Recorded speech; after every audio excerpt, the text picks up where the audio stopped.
Okay, now I'm going to do about high level languages. Okay, we have already covered low level language, so this time we will look at high level language and why it is needed. Okay, since machine language and assembly language, which we saw in our previous video, are processor dependent, meaning machine language or assembly language you write for a particular processor, you can't use on another processor. So because of that, the time and effort you put to learn the low level language of a processor is useful only on that processor. Whatever you learn for a processor A, that knowledge you can't use it on processor B. So if you want to use processor B, you have to relearn whatever the machine language available in the processor B.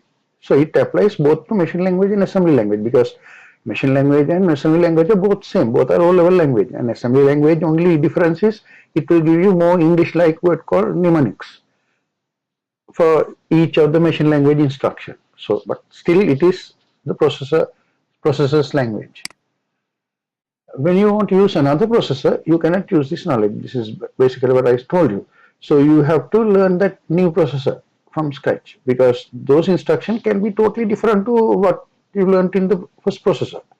So you have to study each and every processor. If you want to use, you have to study if you want to use machine language or assembly language, you have to study the instruction set available in that processor. And everything, learning one does not allow you to use it on another. So you have to learn everything. Okay, this means every processor you intend to use, you must learn its low level language separately. This is the reason why you will find only very few people, that is, you don't have a lot of people who are going into low level language. You will find only very few people. Most of the people who write software are now using high level language. And specifically, if you want, if those people want to write anything specific on that particular processor, then they will go ahead and learn a little bit about that particular processor's machine language. But other than that, people don't generally favor machine language. Okay, so they will, most of the time people are using high level language. So that's why only very few people will be there who will be using or writing instructions in low level language.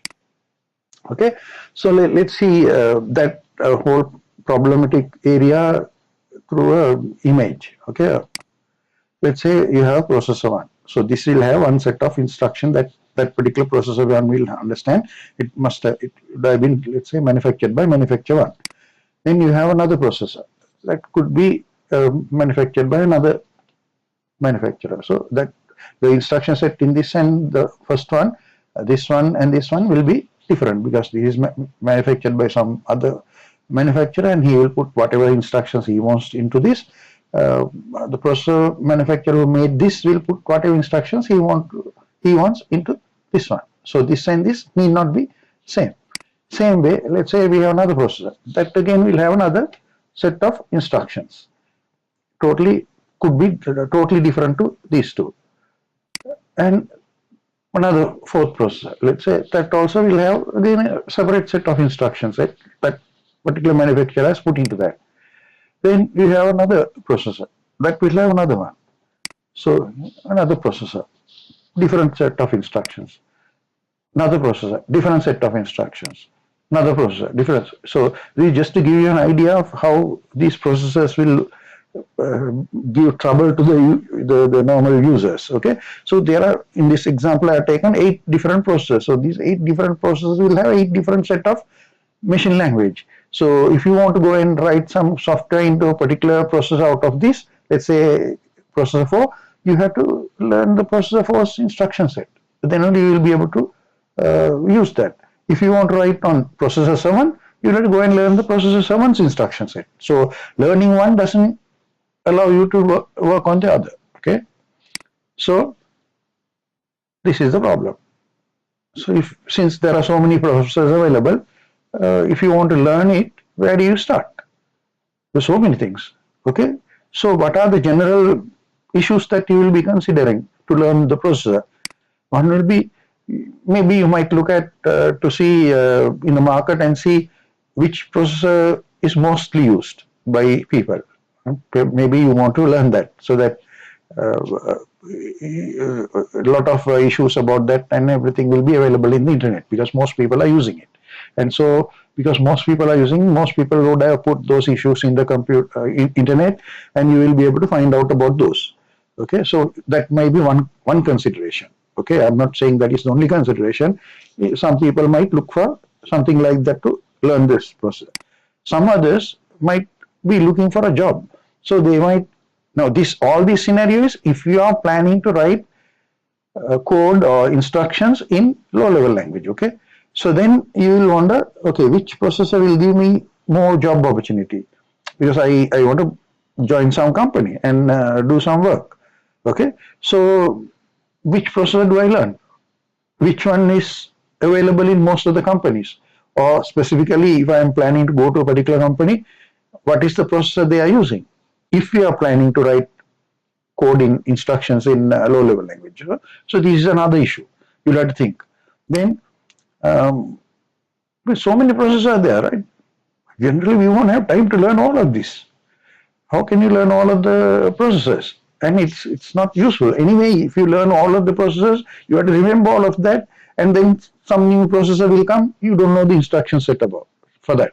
Then again you have to learn that. So this is a never ending process. Okay? Or let's see, you also might be working already with low level language in a particular company. So if you are leaving this company to join another company, you can't just go like if you are using high level language, because when you are using low level language, you are using a particular processor and you know the language of that. And if you are going to a new company, you will want to know, does this new company have the same processor I'm familiar with? Otherwise, you will have to again go and learn the entire thing from that processor in that company as well. So this is the main issue. Okay, so how do you choose? Well, each one will choose separately, but the best thing is not use this. That is the best thing I think I can tell you. Rather than, if you want to do, you have to learn a particular one, and you will be only useful in that particular processor. So this is the low level language problems. Okay, some of the problems, and there may be other issues as well, because these are all specific to the processor. The time and effort you put only is useful on that particular processor only. So these problems are there in the low level language. So how do we solve this? How do we get rid of this problem and get to an environment where we don't have to go through all these problems? Okay, so let's see. Solution for the low level language problems is high level language. Okay, so now what does that mean? Let's see. To get rid of this low level language issues, people have come up with this thing called high level language. Okay, so how can high level language be a solution? It has to be a solution now, otherwise we will stay with the low level language. Now we are trying to go to high level language because that is going to give us some kind of leverage or some kind of advantage over the low level language. So let's see, how can this be a solution? It becomes a solution because high level languages will work on almost all processors. That is, the high level languages are not processor dependent like the low level language. When you learn a low level language, you have to figure out the processor and learn the low level language of that processor. High level language has nothing to do with the processor.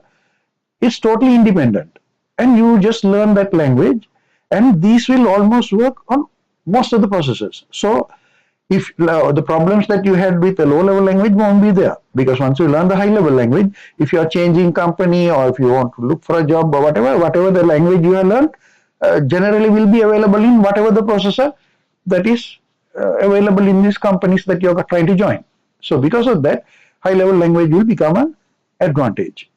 Okay, how is it possible? Because as we have seen in our low level language video in the previous lessons, only machine languages will be understood by the processor. So just because we are happy that high level language does not have to depend on the processor and it's going to work and all that, but there's a problem. How will the processor do that? Because finally processor is the one who is going to do whatever it is, whether it is low level language or high level language. What has to be done in the part who is going to do these instructions is the processor. But the high level language is totally independent of the processor. So processor won't understand that. So how is it possible? Because high level languages do not depend on the processor. Okay, I already told you that, right? It doesn't depend on the processor. But let's see. So these are still, I'm talking about the advantages. So if you know high level languages, you can be hired in almost all the companies which use different computers, no harm, because that high level language will be supported by those computers. Okay, so now I'm again coming back to the original issue. High level language will not be understood by the processors. So how is it possible? How can you have such a thing called high level language if it is not going to be supported by the processor? So now let's see how this is made processor independent. We will see how this high level language becomes processor independent. That is, it doesn't depend on the processor. How is it possible? What is the process that goes through? So let's go through that and try to understand that. Okay. So to understand